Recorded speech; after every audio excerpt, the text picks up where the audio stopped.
Hey folks, Grant over at Local Cooling Farms. Just want to give an update on the deep litter hog house. They're chowing down right now. They've been in here for about a week and a half or 2 weeks or something like that. So you can see the hay that's been spread out. This is the piece of manure here, and it's getting mixed in with the hay. And then like what I'll come in and do every now and then is kind of just make sure we shake some hay out. I'm not doing that today, but I'll probably come and do that tomorrow at some point.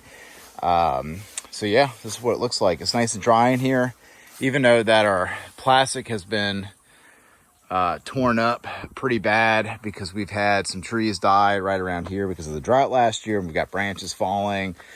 We didn't really foresee that happening when we built the hoop houses here, so we've got some trees that we got to take down. So even though there's holes in the plastic, like that big gouge right there, that gouge, and then we've been getting a little bit of rain, it has been staying nice and pretty dry in here.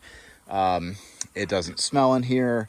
There's an odor, but it smells like, it smells like hay and barn.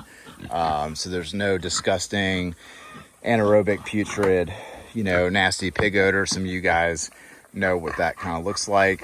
One of the improvements that we're going to be making in here, is you can see how they're around the drinker. They'll splash water out, and then they kind of like wallow in here, which is fine. They need a place to cool. But what we're going to do is have a concrete pad poured over here so we can have like feed and water on top of that concrete. And it could be like really nicely organized and set up. And then if the water leaks, because that's what happens sometimes, and it floods in here, it doesn't really flood, but it gets really wet up front in this area where the water may be, that concrete will keep it from getting too disgusting. So we've got a lot of improvements that we need to make in here, but we have been using this hoop house for several years now. It's worked out, it's paid for itself, it has done what it needs to, what it needed to do, but we're ready to start upgrading a bunch of stuff in here. Now that we've got more experience underneath our belt, we've seen what works, we've seen what doesn't work. And that's part of the game is, you do the best you can, you do the best you can afford. And then you observe, you watch, you change up, you experiment.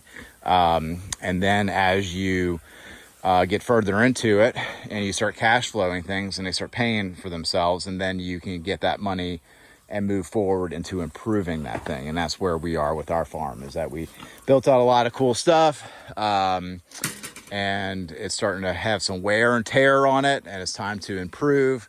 But lucky enough, that cycle's happening right when a lot of the initial infrastructure is kind of paid for itself over the past handful of years. So all right, y'all have a good one.